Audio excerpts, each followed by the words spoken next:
State of Cannabis.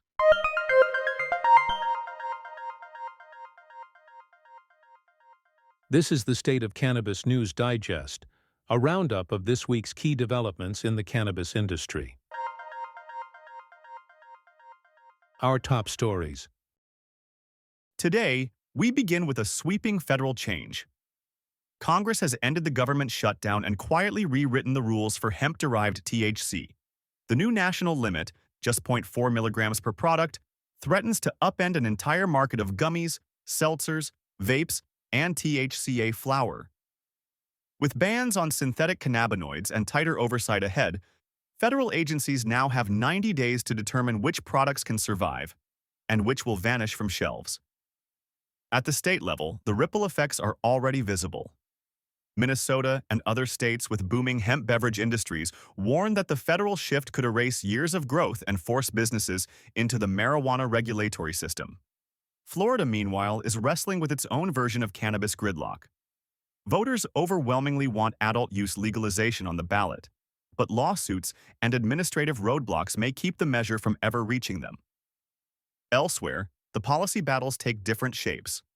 Michigan faces a constitutional showdown over a new wholesale marijuana tax that industry groups say violates voter protections.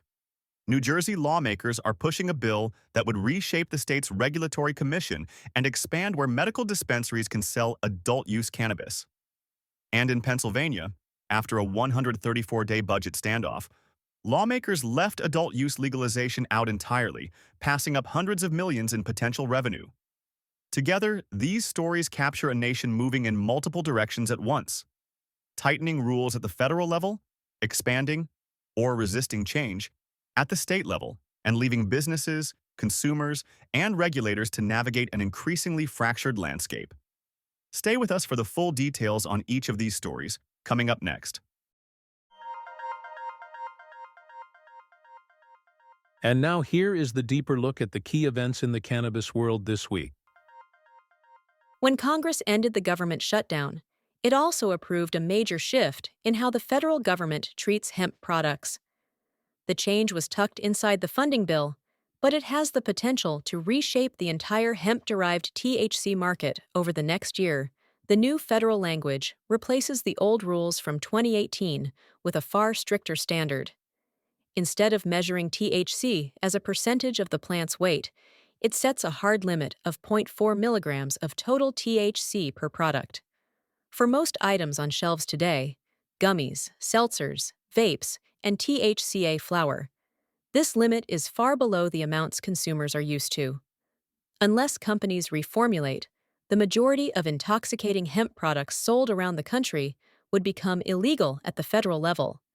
The measure also bans synthetic cannabinoids and any compound that is marketed as producing a high, even if it technically comes from hemp. For manufacturers, this raises new compliance risks. For retailers, especially convenience stores, breweries, and online shops, it raises questions about what they will be allowed to sell next year. And for new businesses trying to enter the market, it narrows the number of legal pathways to launch THC products. The political debate around the change was unusually visible. Senator Rand Paul and Representative Thomas Massie both warned that the new limit would wipe out nearly the entire hemp THC market and leave many farmers without buyers. Their amendments to remove the hemp language failed, and the bill moved forward with support from Senator Mitch McConnell and the White House. That signals a clear shift in federal attitudes. Lawmakers appear less willing to tolerate the gray area that allowed hemp-derived intoxicating products to grow so quickly. Now attention turns to how the rules will be implemented. Federal agencies have 90 days to identify which cannabinoids naturally occur in the plant and which produce THC-like effects. Depending on how narrow or broad those lists are, the government could either leave room for a smaller hemp-derived market or effectively shut down most of it. The industry hopes to use the one-year delay to negotiate adjustments, but there is no guarantee Congress will revisit the issue. For established companies, the next year may involve scaling back product lines, reformulating to lower potencies, or shifting into state-regulated marijuana channels. Businesses that depend on interstate shipping or national retail distribution could face the toughest choices, since the new federal limits would make cross-state sales difficult or impossible. Consumers may also notice changes. Many of the low-dose THC drinks and edibles that entered mainstream stores in recent years may disappear or return in much weaker versions. Prices may change as supply chains adjust, and some brands may not survive the transition. All of this comes as several states continue debating adult use legalization and expanding their medical markets. The new federal limits move in the opposite direction, creating tension between national policy and what consumers can legally buy in many states today. The bottom line is that the next 12 months will set the direction for the entire hemp-derived THC sector. If the federal limits stay as written, the market that grew after 2018 will shrink dramatically by late 2026. If lawmakers or regulators revise the rules, the industry may find a path forward for lower-dose products. But the era of wide-open hemp THC sales is likely coming to an end. The Harvest Cup returned to Worcester this past weekend, drawing large crowds to the DCU Center for New England's annual cannabis competition and expo. The event brought together Massachusetts operators and out-of-state businesses, including dispensaries, delivery services, manufacturers, and a wide range of ancillary vendors. Visitors were able to purchase products directly from producers, including several brands that went on to win top categories. Sweetgrass Botanicals earned awards for its canna butter and mussel salve. Green Spectrums won with its banana chocolate. Space Poppers took a category with its cannabis popcorn. Lazy River was recognized for its infused cheese slices, and Happy Spoon won for its hot chocolate mix. Minnesota's booming market for hemp-derived THC drinks and edibles is suddenly facing an uncertain future. A new provision in the government shutdown funding bill would sharply limit THC in hemp products to no more than 0.4 milligrams per container. That standard is far below what Minnesota allows today, where low-dose products typically contain 2 to 5 milligrams of THC and are sold in liquor stores, breweries, and licensed retailers. Senate leaders pushed the ban forward, arguing it closes a loophole created in the 2018 Farm Bill. Minnesota Senators Amy Klobuchar and Tina Smith opposed the provision, saying it could devastate the state's small businesses.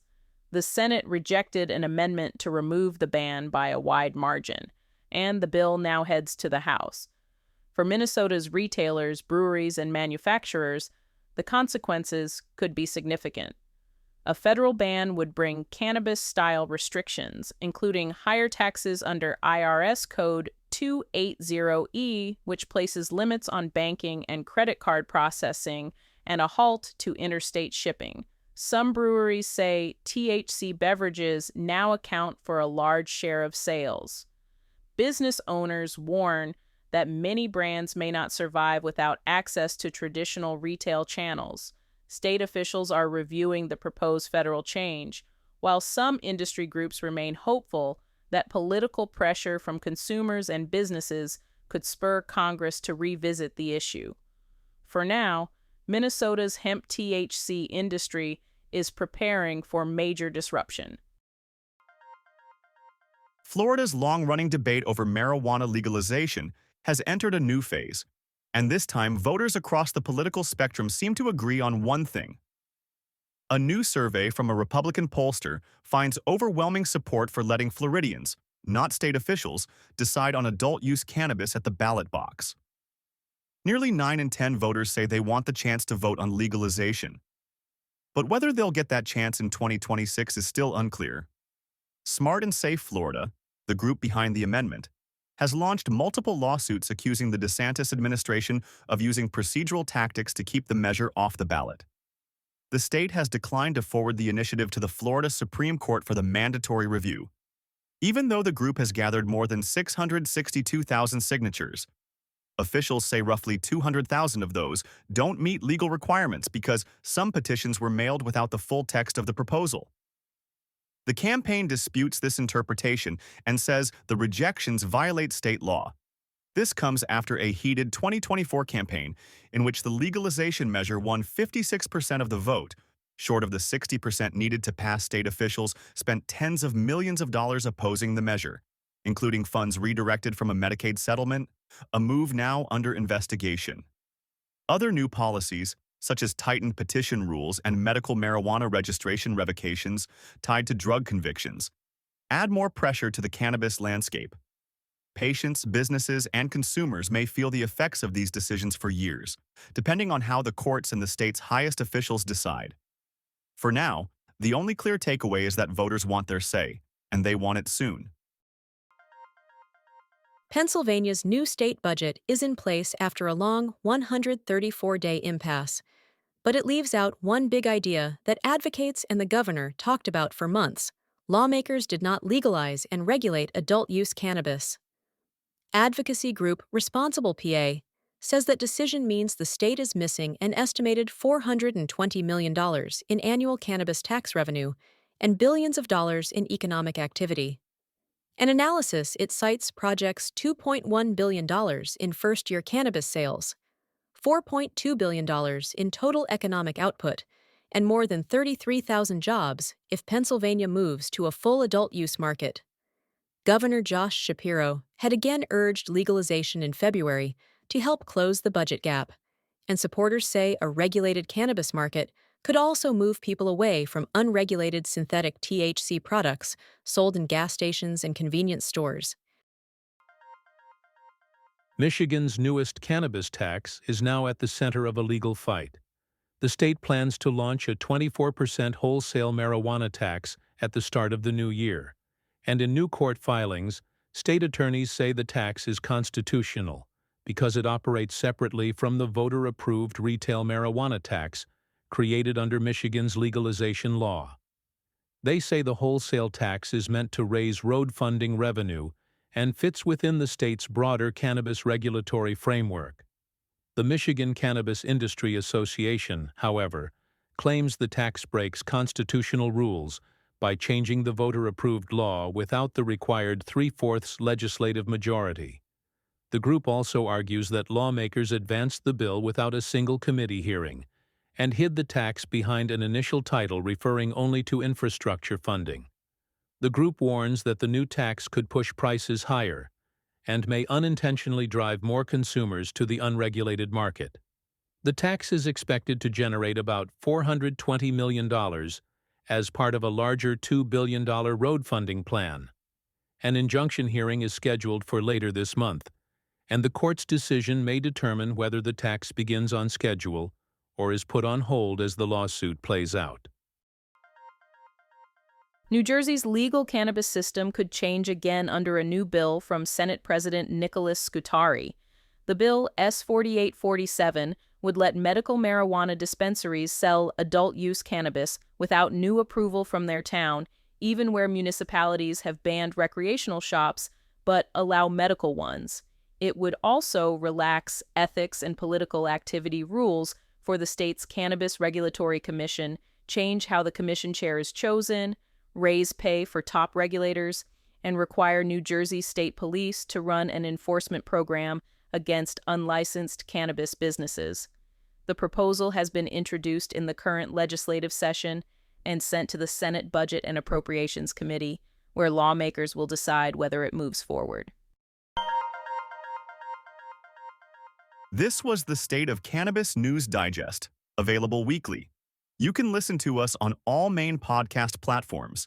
To make sure you don't miss out on the latest updates and in-depth analysis of the cannabis industry, be sure to subscribe to our podcast. By subscribing, you'll get notifications for each new episode, helping you stay informed and ahead in the ever-evolving cannabis market. Join us next Saturday for more insights. Until then, keep thriving and stay green.